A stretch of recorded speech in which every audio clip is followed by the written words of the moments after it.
So the project title name is Sensor Based Automatic Crop Protection Rain Covering System from the Unusual Rainfalls.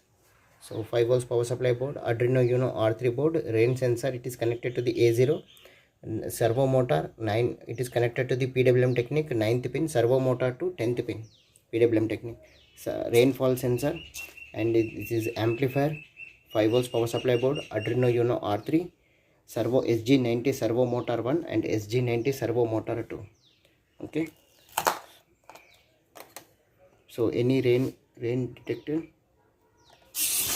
total cover the system. Okay, so after rain goes, so it open the system. So whenever rain comes,